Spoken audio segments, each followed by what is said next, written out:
Okay, hello everybody and welcome to this month's Sketchfab livestream. My name is Thomas Flynn, I'm one of the community managers at Sketchfab, and this month we have a livestream entitled Women Who Create as part of our celebration of Women's History Month. Before I introduce our three guests, I'll just give you some community news, things you might want to check out on Sketchfab's various channels. We have on the Sketchfab blog a series called Women on Sketchfab that we've been running for several years now.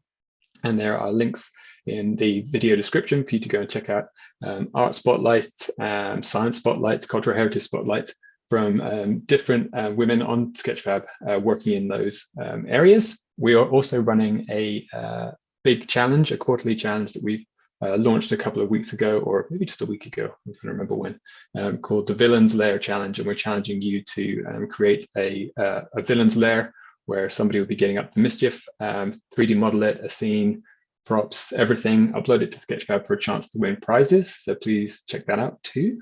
And if you're looking to make creativity a regular habit, we have begun running something called Sketchfab Weekly, where each week we will share a weekly prompt, a creative prompt on our social channels that will help you kickstart your creativity and a chance to share in a wider community initiative to produce 3D models.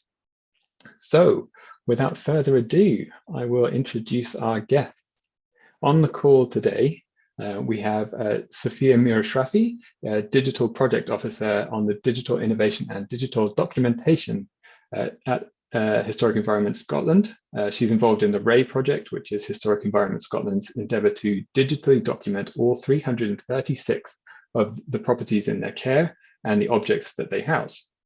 Sophia curates Historic Environment Scotland's corporate Sketchfab account, allowing the team to share that data online. She holds an MSc in Digital Heritage from University of York and an MA in Medieval History and Archaeology from the University of St Andrews. Also on the call, Mieke Roth is a freelance scientific visualizer from the Netherlands. Her speciality is making complex scientific subjects accessible for larger audiences. Her clients range from universities, research institutes to museums and scientific organizations, magazines, excuse me.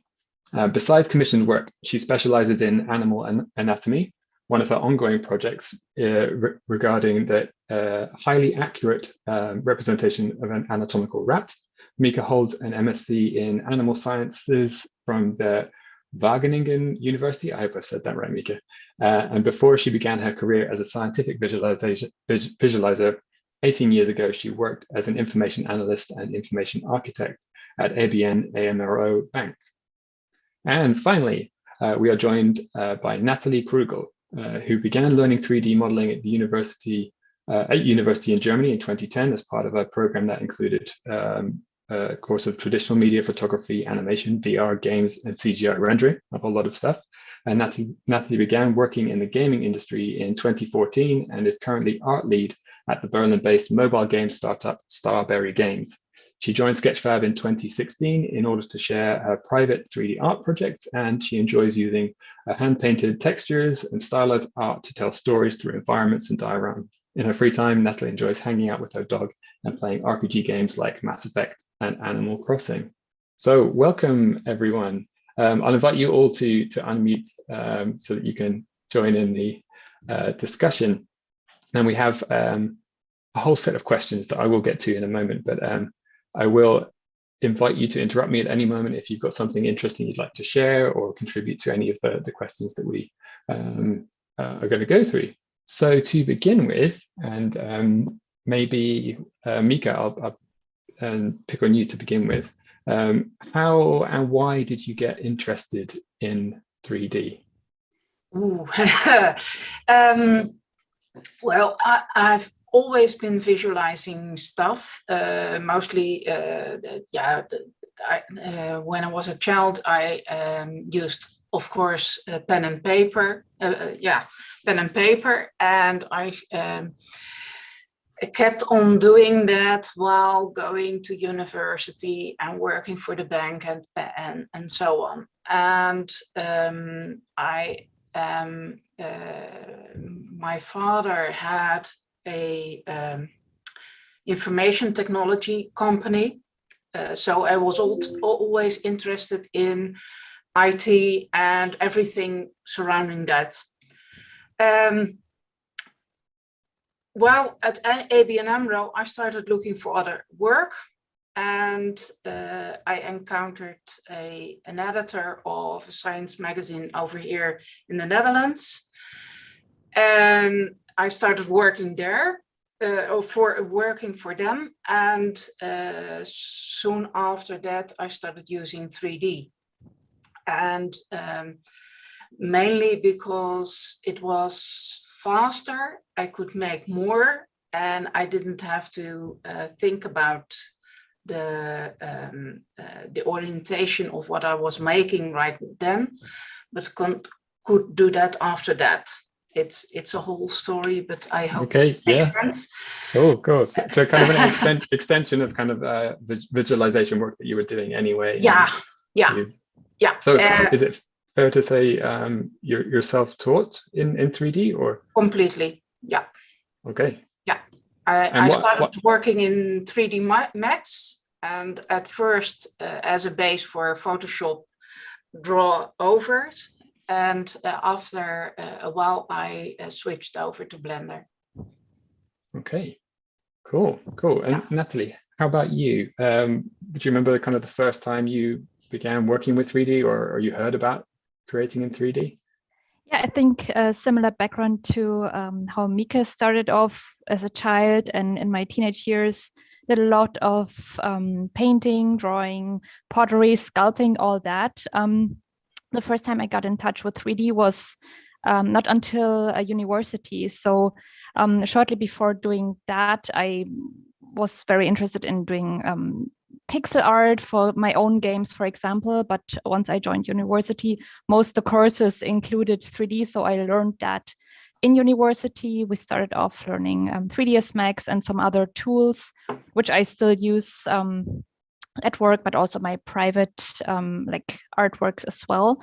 So I think that was a good point to start off with learning 3D, not only for your own models, but also like getting the basics into rendering, animation. We did a little bit of architectural visualization, bit of CGI, basically all the things that you mentioned earlier. So I think that gave me a good idea of what is possible with 3D and where I want to go with my professional career later on as well. Nice, very cool. And how about you, Sophia? So tell us about how you began. Yeah, so I didn't start as a child. I was in university studying archaeology when 3D was kind of set upon me. There is a private collection of Cypriot artifacts that I was tasked with digitizing in 3D online. So I took to the internet and I used, remember 123D Catch. I kind of had my own DSLR and I made these now appalling 3D models of these Cypriot artifacts and fell completely in love with the idea of allowing this private collection to be accessible to anyone with internet access.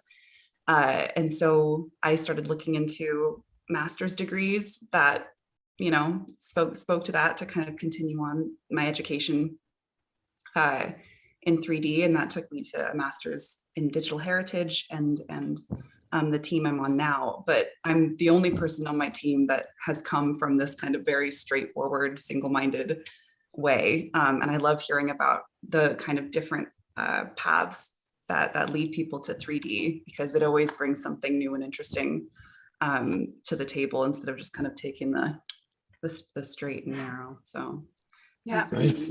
Cool. Yeah, I feel like we've got a very a broad range of kind of ways of using 3D, I suppose, and different audiences that can benefit from seeing things in 3D or experiencing them in 3D as well. So I suppose a follow-on question from that would be about how you found out about Sketchfab. So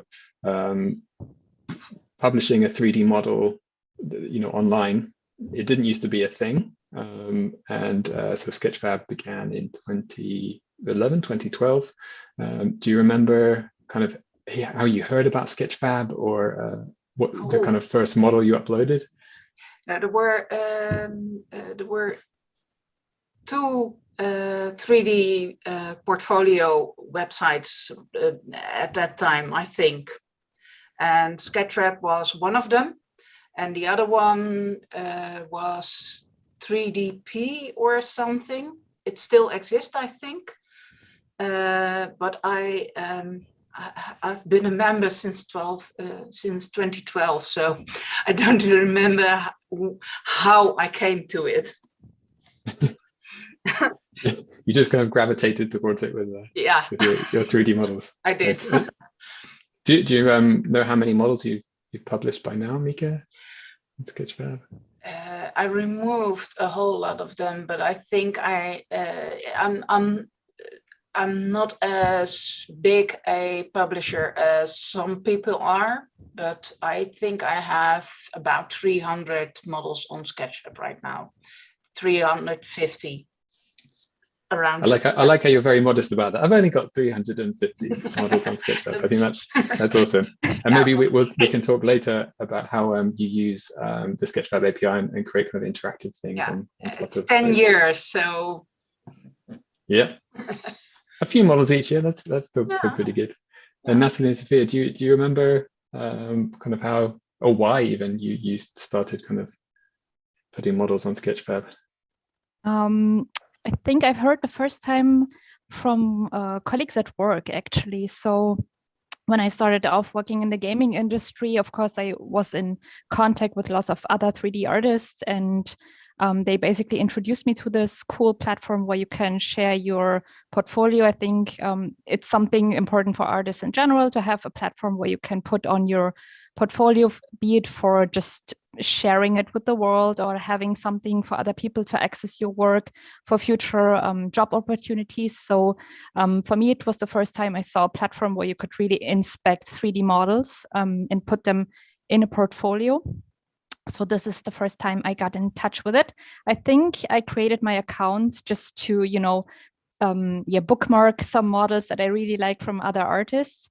Yeah. And this I really enjoyed. And slowly I also wanted to start off with, adding my own models. I think the first ones I added were a few simple props I did for some game projects. And then I later started off with doing more like complex projects where I really wanted to squeeze out as much as possible from the great editor that is there on the tool. Okay, cool. What I think we might do in a moment is I might invite you to share some or a 3D model from your profile. So keep that in mind. But first, Sophia, do you remember how you got into when you publish 3D on Sketchfab? Do you do it through your own account or historic environment? No, I'm just, I guess this is where I kind of differ. I'm very much just on my corporate, my company's corporate account for Historic Environment Scotland. So we've amassed a lot of different models from sites and artifacts, but that's the work of a team, not myself. But we started when the day one of my internship, we had a blank Sketchfab account that I was kind of tasked with taking. We have a wealth of really heavy and detailed models of castles and tombs and artifacts that no one gets to see. So all these digitally documented sites and artifacts are just sitting on this very large hard drive at our work. And so going through and kind of stealing from the gaming industry and optimizing the models and publishing them on Sketchfab is what I've been working on over the past 4 years working there. So it's hugely beneficial, not only to kind of share with the wider public, but we have so many private models of just sections of sites that we share within our organization to help architects and collections folks. And we can have a video call or pop it in virtual reality and actually talk around a model of a site instead of everybody going over there or everybody going up scaffolding. So it's been incredible for us as a tool to quickly and effectively share the massive data that we have for our heritage. It's great to hear. Yeah, it's great. Could you speak briefly about the how kind of the data is collected? Like you mentioned the bigger team that kind of is behind the data that you publish on Sketchfab. Yeah, absolutely. So there's it depends on the sort of the object or the place that we're documenting. But if it's a big site like a castle, for example, I'll show you that the model that I picked was the castle. That's done through laser scanning. So that's very highly accurate in 3D. It kind of makes a point cloud at the end of it by measuring points in space and tying that all together, like sub-millimeter in accuracy. And photogrammetry, so photographs taken that overlap, place that in a software, and it can create a 3D model. And we combine those two different sort of paths to get a 3D model, so that we have the geometry and accuracy of the laser scan and the sweet photorealistic texture from cameras. So that amasses a huge amount of data. And then for smaller artifacts, sometimes it's a handheld scanner, like an Artec Leo, in combination with photogrammetry or just photogrammetry. So, and then of course, the typical dance of software is back in the office. But in the end of all that process, it's a lot of raw images, laser scans, big 3D models. So data management is a whole thing. Right. Yeah. Well, you mentioned that you were going to show a castle. Maybe we could do a round of showing off some 3D models now. If well, Sophia, do you want to start sharing your screen and tell us a bit about the 3D model that you've? Yes. Can everyone see her? Not yet. There we go. Wow. This is one of my favorites. And again, I cannot take personal credit for this. I was a part of the creation of this, but this was a team effort. This is Caerlaverock Castle. It's one of our properties in Caer. And this was created through a combination of laser scan data and aerial photography. And I chose her mainly because we really got to play around with what Sketchfab has to offer in terms of creating a sense of space and place by playing around with the texture of the water, sort of modeling in our own bridge here, being able to place textures of the actual interpretation signs on site that can lead folks around.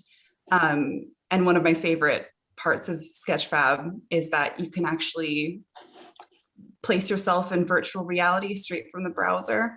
So I've used this sort of pre-plague with school kids with a headset, and they can walk around the castle as they wish, or they can or the people that work for Historic Environment Scotland can look at high-level masonry with ease instead of having to get up on a scaffold. So yeah, this is That's awesome.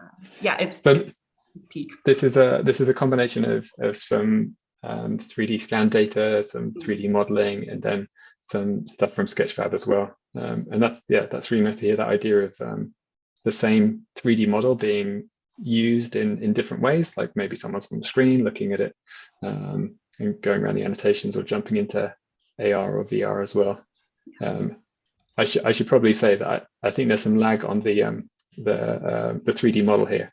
It runs very smooth in the browser if you're using it yourself. So maybe we'll put a link in the description to these models as well. But I love this model as well. I think it was in one of the Cultural Heritage top 10s that I put together, and the screen space reflections, like you say, kind of add a lot to just the feel of it, rather than it just being kind of, I suppose, the data itself. Yeah. Okay, Nathalie or Mieke, would you care to? Who's up next? Mieke, do you want to go? Yeah, but I have a question. Shall I just show a model, or shall I show an app with a model? Oh, I think an app with a model as well, because Okay. I like the apps that you make. just a So moment. for anyone, while you're setting this up, for anyone not familiar, you can use the Sketchfab API Just a to build moment, kind of because extra interactives. I'll tell people about this, and then you get yourself I can't see the. down in the middle of the Zoom call. There should be a share screen. Yeah, but it's Green. share a screen and not share. Just a moment.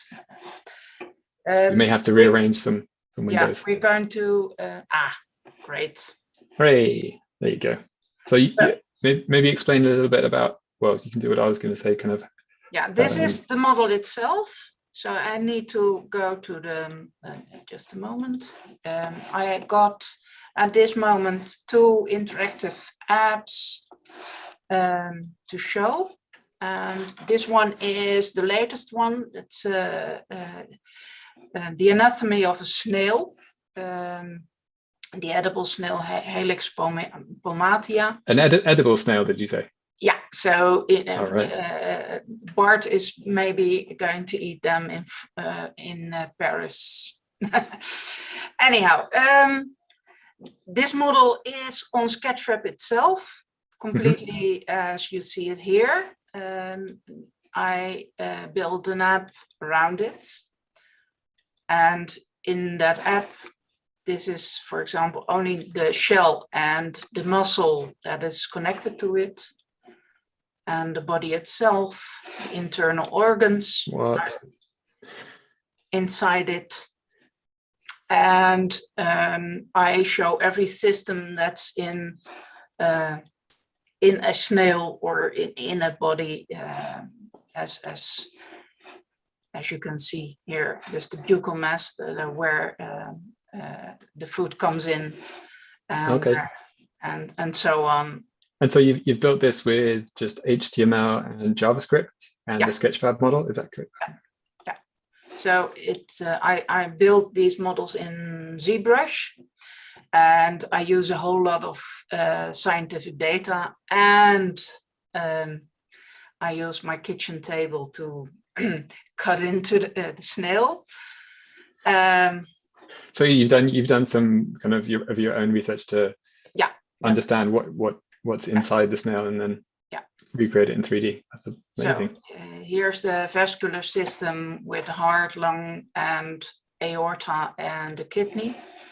And for clarity, I gave them single colors, but I first thought of making it real colors, but that's too blurry, too hard to see for other people. So here you have the reproductive system. It's fairly large. Snails are actually hermaphrodites. So they are both male and female. And you see from the atrium, the vagina, penis. That's anyone watching this stream is going to have learned more about snails than they were ever expecting, I think. This is and can we share a link to this in the video description? It's on my website. It's easier, just miekeroth.com/snail app. Okay. But I will. We'll put it in the video description as well, so that people can check it out. What I might suggest, Mieke, I'm just keeping an eye on the time because I want to get through some of our. I think this is one to watch on your own time later on. I think, but this is what I do, and I have a similar one with the neck vertebra of a rat and the muscles around it. So awesome. Well, we'll pop a link to that in the description as well, where people can spend some time exploring as well. But it's really nice to see what you've built. Like, so this is kind of almost two skill sets, or maybe more, I suppose, like the 3D creation plus scientific research, and for example, for the bones here, I used photogrammetry to get all the dimensions right. And later on, I modeled all the details. Cool. So that's very what cool. I do. Thanks for showing us that then. Well, You're welcome. Nathalie, would you care to show us what you, maybe whatever you've decided to Yeah, sure. give us a look at today? Of course. First of all, thank you so much, Mieke and Sophia. That was super interesting. So yeah, the model I choose for introducing a little about my art is this one. So since I work in games, the field where I usually work in is more low poly, so box modeling, modeling by hand, and doing textures also hand drawn. So this, I think, is something that was interesting for me to do as a private project. It was based on a model, not on a model, but on a postcard that a friend of mine did, and then ink drawing and some watercolor backgrounds. And I didn't do anything like that before, and I think that was super interesting to show how you can translate those ink drawings and brush lines into a 3D, into a 3D world. So I played around with lots of cool tools on Sketchfab too, like how to have transparency on those little bushes in the background, or how to show light and shadow on the model itself. Of course, here everything is painted in with the brush, like where to put on the lights, or like the shadows here on her feet. That's what I think was very educational for me too, to have a bit of like layering as well on the planes in the background, where to set up the the clouds, the moon, and all that, and just generally how to explore a painting in a little bit different way. Yeah.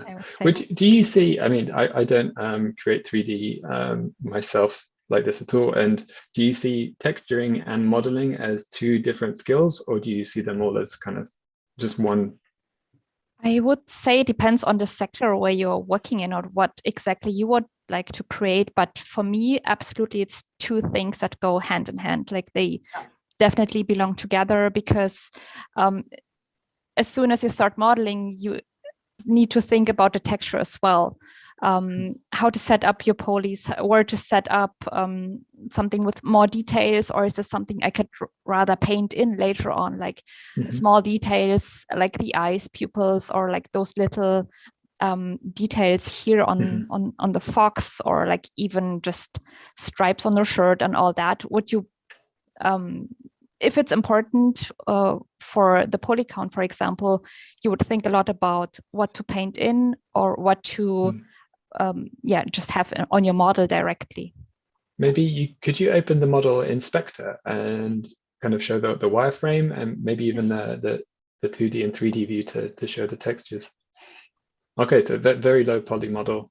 But... So what you see here, I think it's a bit special, because you see all this double lines here. Sure.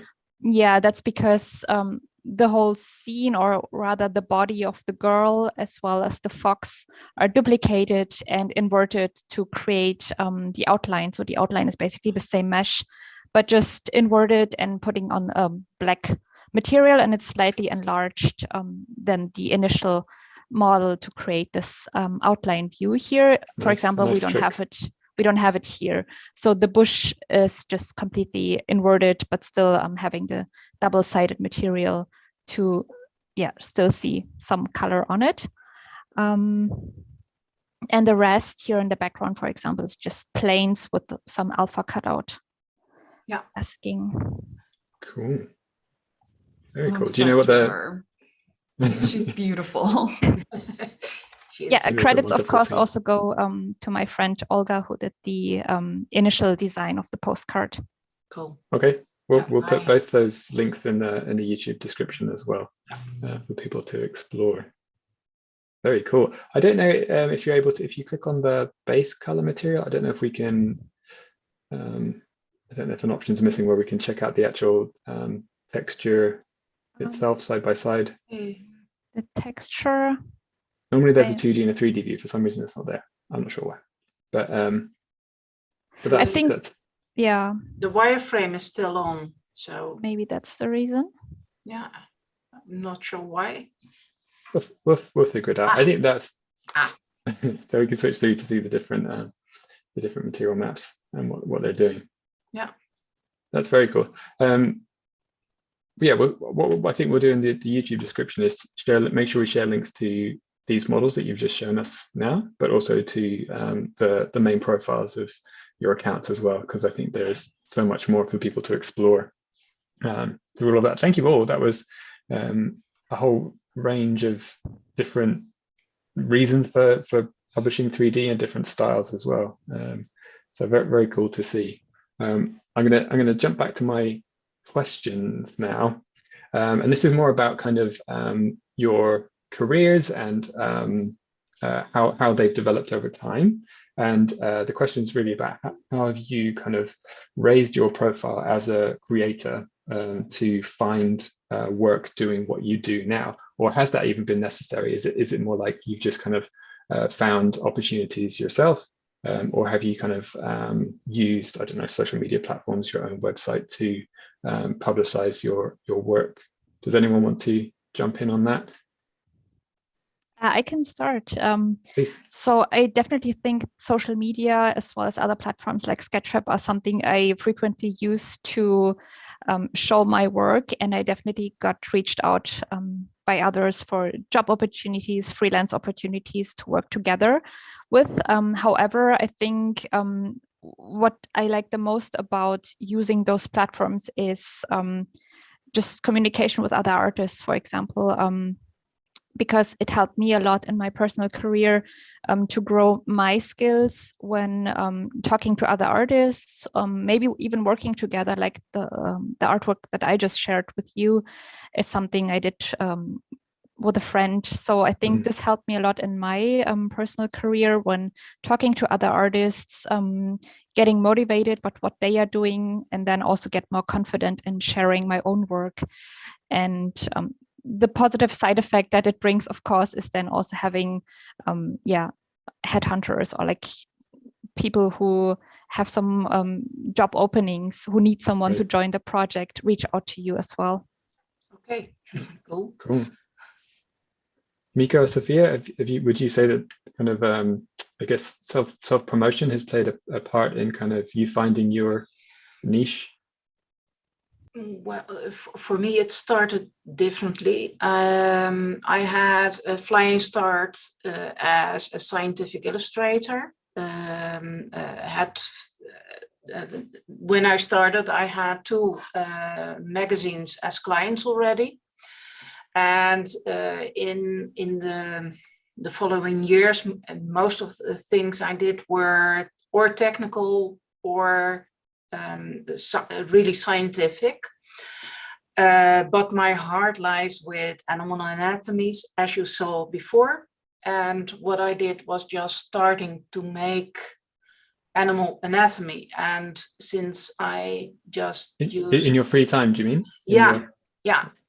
And because of the large following on Sketchfab and the large following on Twitter, I got more and more into what I do right now is mainly animal anatomy.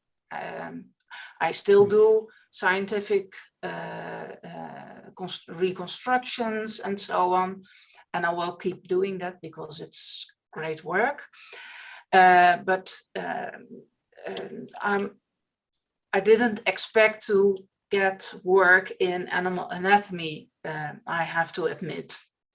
And I do right now. At this moment, I'm working on an anatomical worm, for example, for some German researchers. So yeah.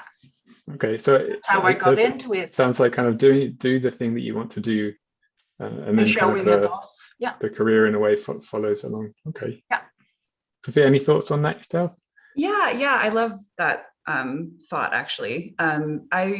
I was kind of thinking more along the lines of, yes, I use Twitter a lot. The consistency on social media is what I think kind of is how I project our work to the wider sector, but a lot of times the hardest sell was the people within our organization who are more pen and paper folk, not really like understanding how 3D can be applied. So the way in which we like to tackle that is to kind of have like a case study or an experimental study where we try to ask what they want out of 3D and maybe how we can help that. A lot of times 3D for the sake of 3D is not worth it, not worth our time. So to utilize it as a tool that can actually help folks do their job. For example, with our conservation science team, I took some of their infrared thermography, which was used to map damp throughout a building, and I projected that into 3D space. And that's actually a really excellent way to see kind of holistically how damp moves throughout a building instead of 2D images. And that's starting to become a part of our integrated workflow with the conservation science team now because of that. So it is really kind of end user in our work, sort of, what do you want from us? How can we help you with the tools that we have? And then that kind of creates collaborations with folks that you wouldn't necessarily. Like that goes with 3D printing, more into kind of 3D art, things like that. So yeah, that's fascinating, the idea of like developing audiences both kind of internally and externally through demonstration, and kind of what you were just saying about the mapping the damp across the buildings, doing something that maybe hasn't been done before within your organization, or and the wow factor can really turn heads and get people. You just need to kind of like, I suppose, show the right person the right thing for them, to get them on board. Awesome. Totally agree to that. Cool. My next question is what has been your experience as a woman in a male-dominated industry of 3D art and technology? So this is could be a good one. Like, so I suppose maybe to start with, like, do you feel that is a fair view of the industry, and has it made a difference to your careers, or in any way? Ooh. And you can think for as long as you like about this, because this is a meaty question. Yeah. I would say, I mean, maybe this is just from the anecdotally from working in the Sketchfab community team. We do see more male artists or creators, but that's not to say that necessarily there are more. And it's kind of in some ways reinforced by the content that gets uploaded is interesting to a certain audience. So it can be a cycle.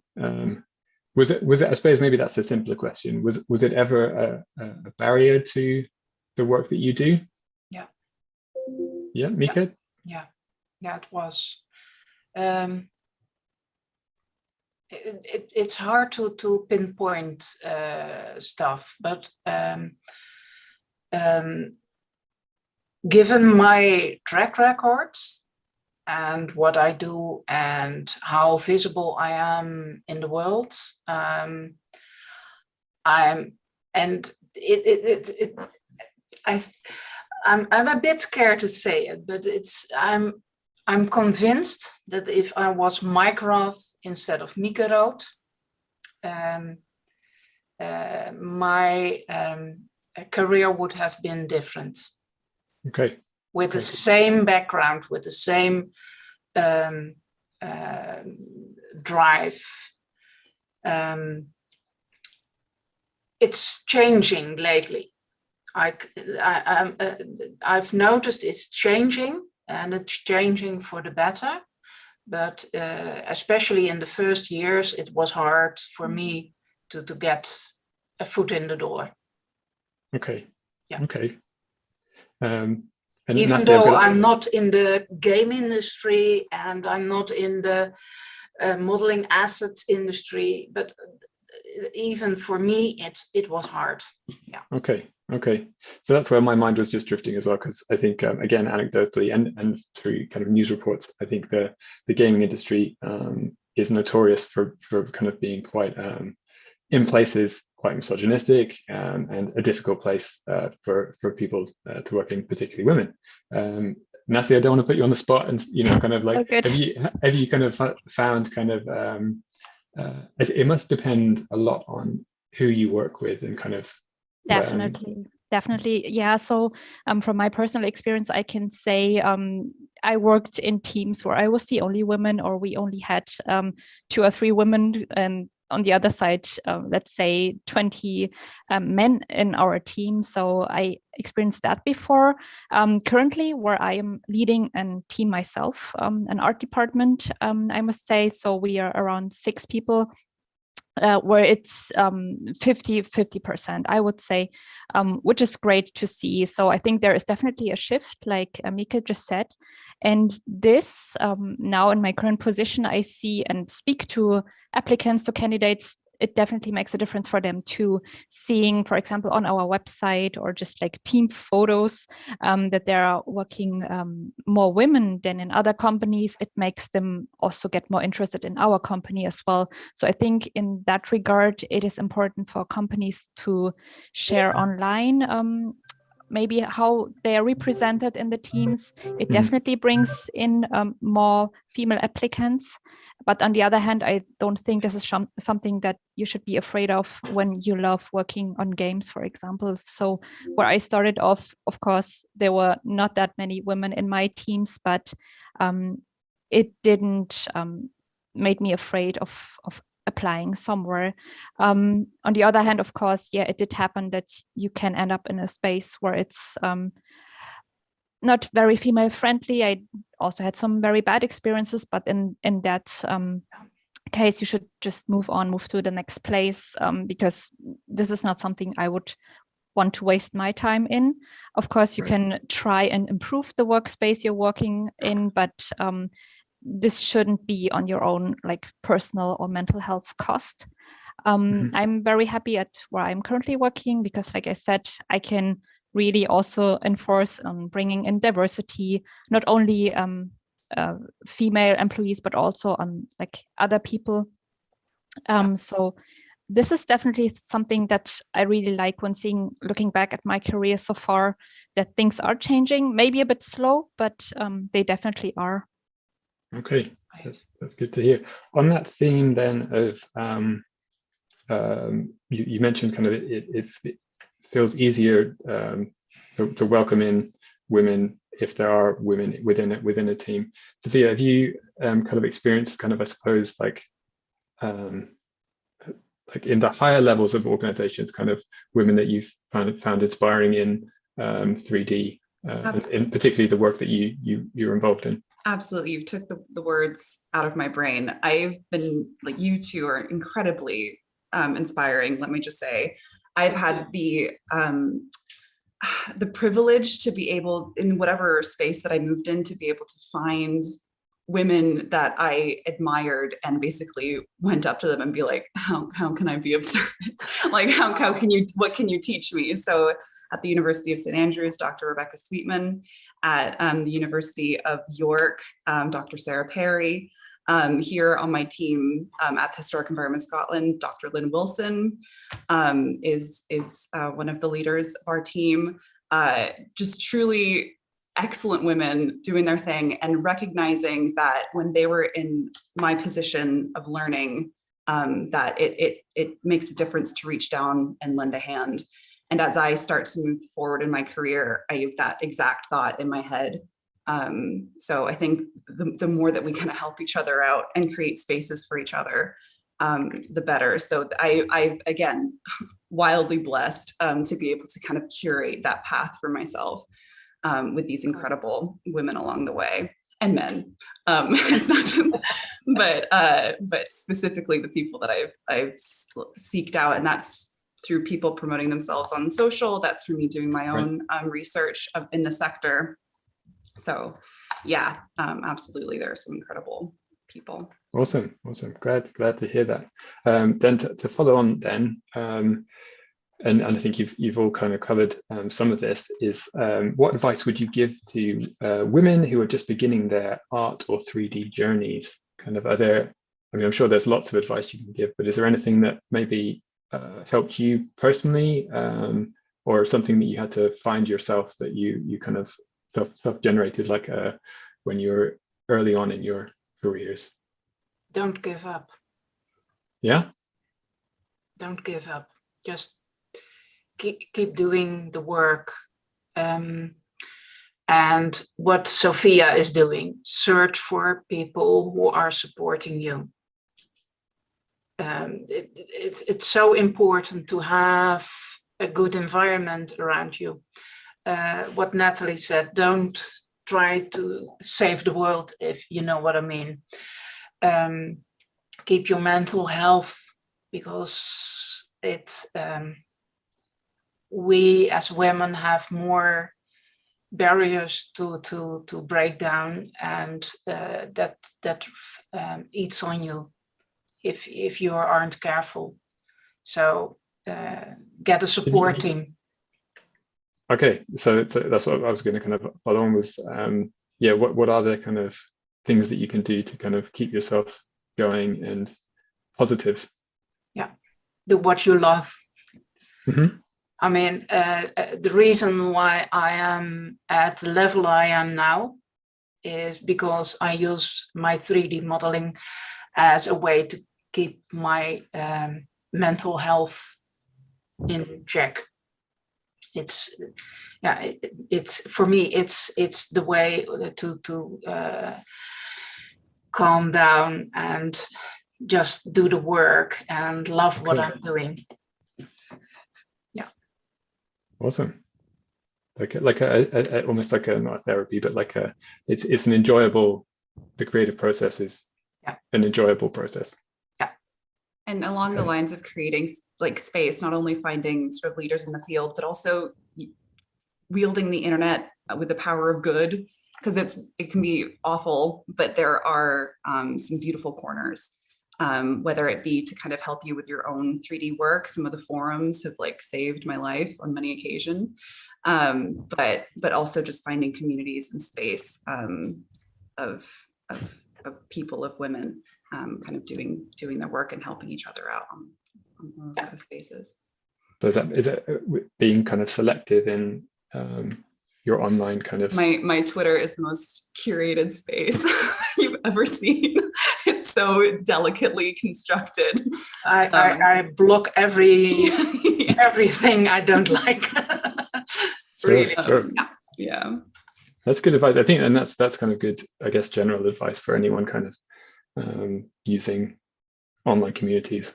And we try hard in the Sketchfab community. You know, we're a small team, but I know there are areas we could do better. For example, we need to figure out ways of letting people curate their experience, like you say, blocking, deleting comments, that kind of thing, just so that you don't waste your time and energy.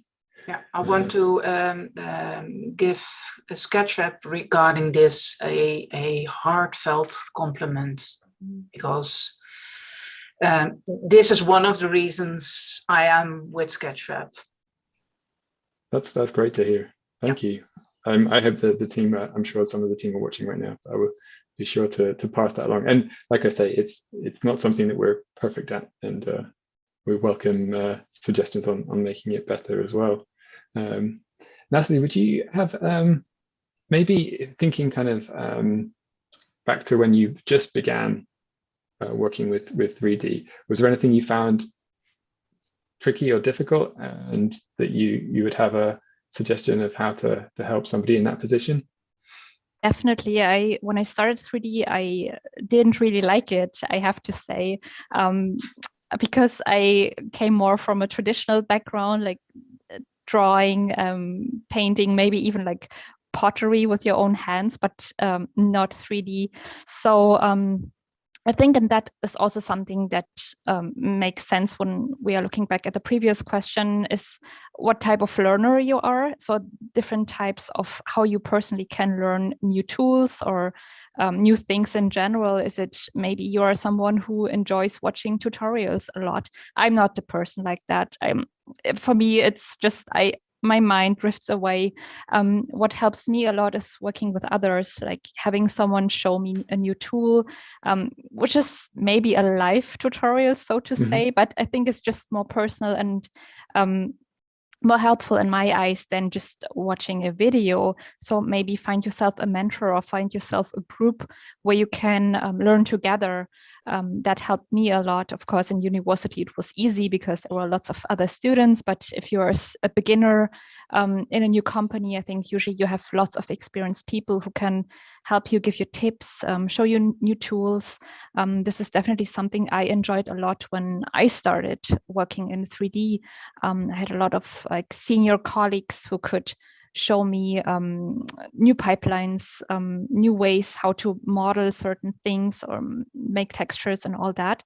So don't give up if you think that you are not someone who likes to find out stuff on their own or doesn't like to watch the millions of tutorials that are out there in the internet. I think there are a lot of different ways, and you just have to find for yourself what works and what type of learner you are.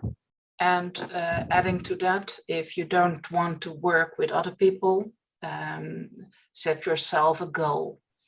I learned everything on the job. I got an assignment from one of the magazines, and I thought, well, I will use this tool, 3D Max or whatever, to make it. And I didn't know it beforehand, but afterwards I did know. So that's how I learned it.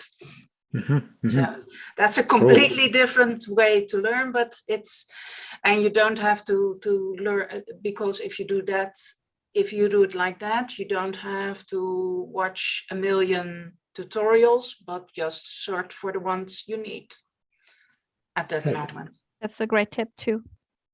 Nice. Well, it's nice to hear these different approaches. We are unfortunately approaching the end of the stream. We've got a few minutes left. So what I might do is just skip to an audience question. Tychomagnetic Anomaly, a Sketchfab member, asks all the three guests, what aspect of Sketchfab do you find most interesting? That's a very broad question. Everything. Yeah, everything. I mean, it's the base of my work at this moment. So yeah, I think that same, but I think that it's for me, it's how it's a platform for experimentation, and like what kinds of questions can we answer using kind of deceptively simple things, like how can an animation tell the story of this artifact better, or how can an odd use of texture or some opacity here create a better sense of space or tell the story. So that's how I like to play around with it, sort of the things that are tools within Sketchfab. How can that tell the story? For me, it's a bit similar to what Sophia said. I think using Sketchfab is definitely something where I enjoy sharing my own stories. Like I do dioramas a lot, but on the other hand, as a consumer, as someone who also likes to explore other people's work, I think definitely just the inspector, just checking out how other people did their models.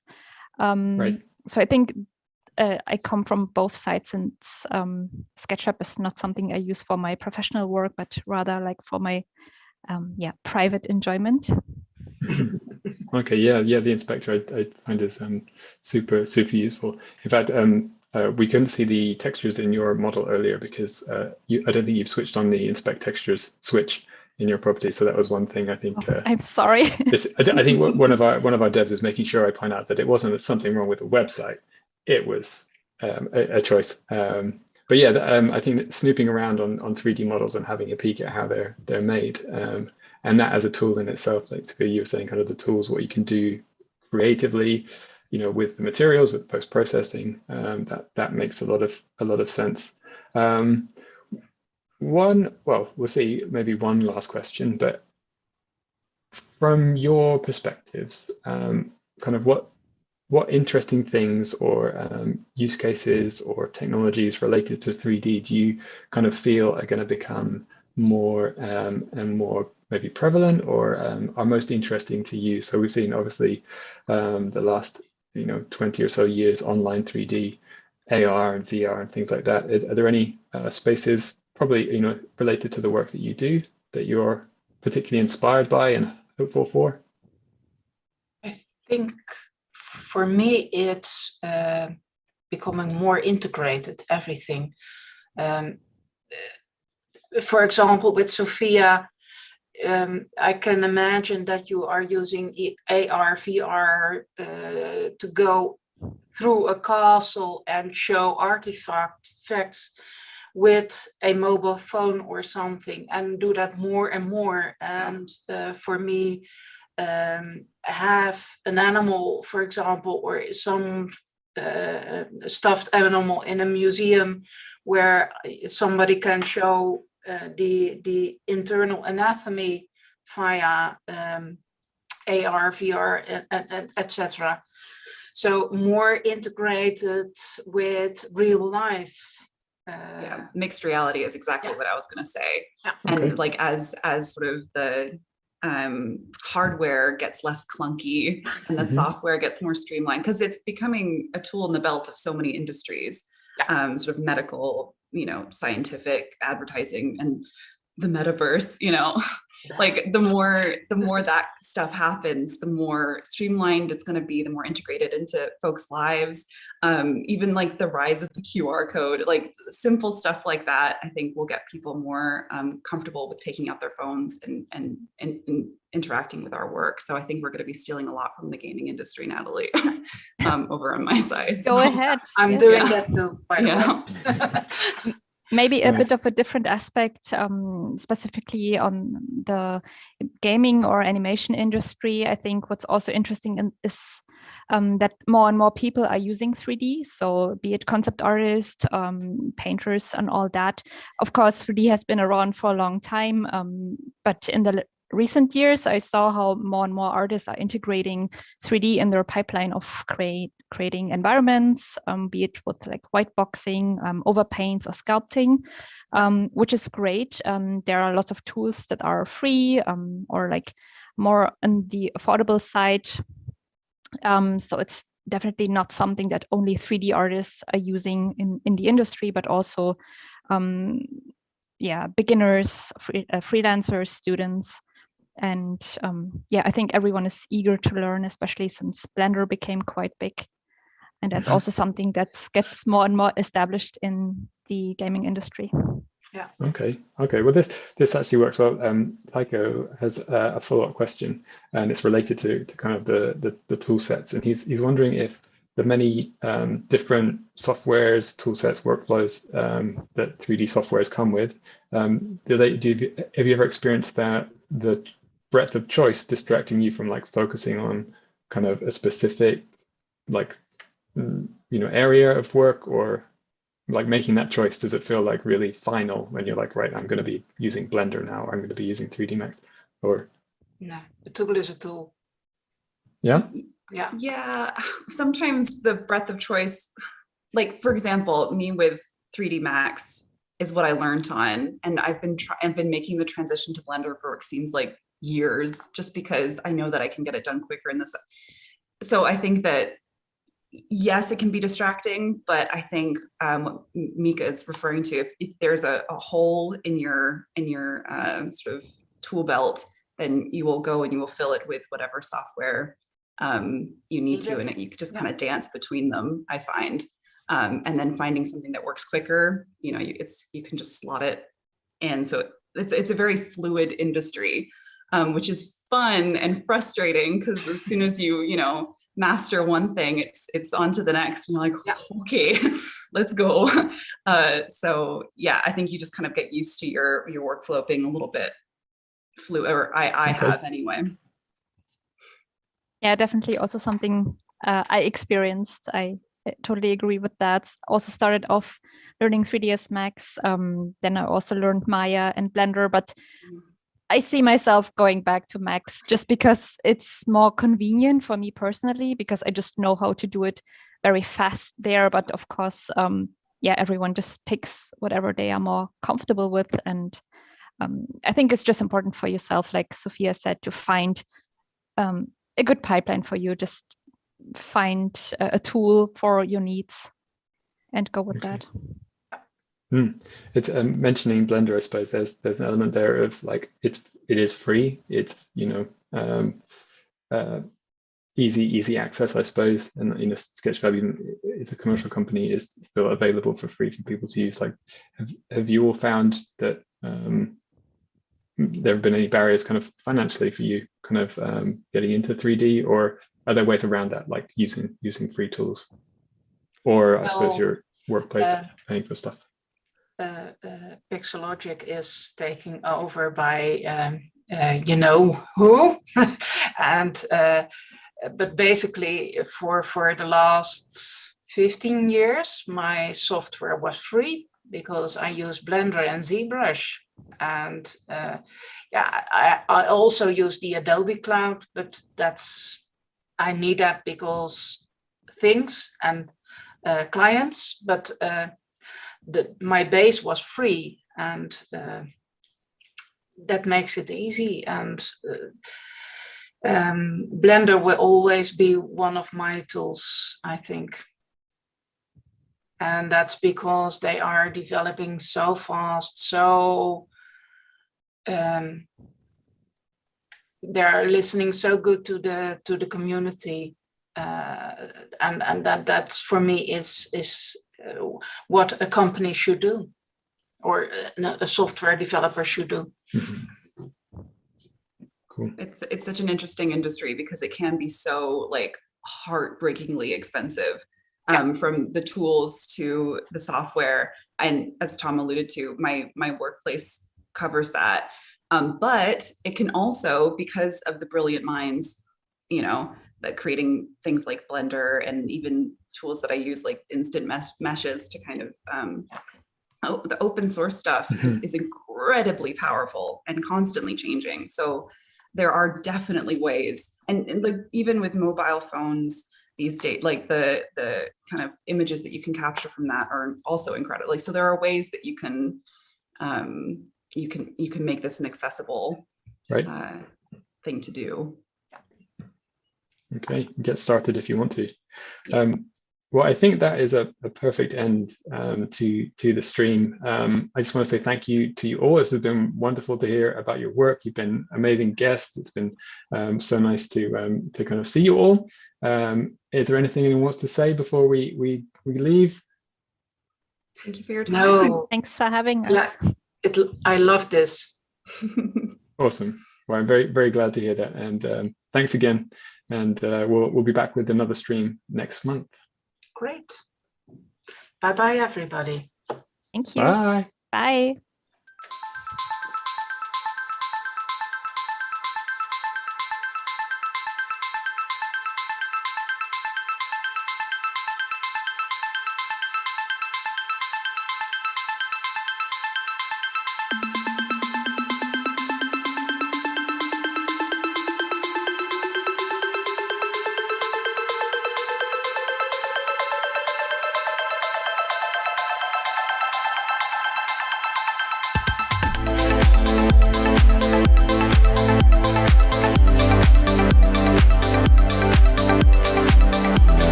Thank you.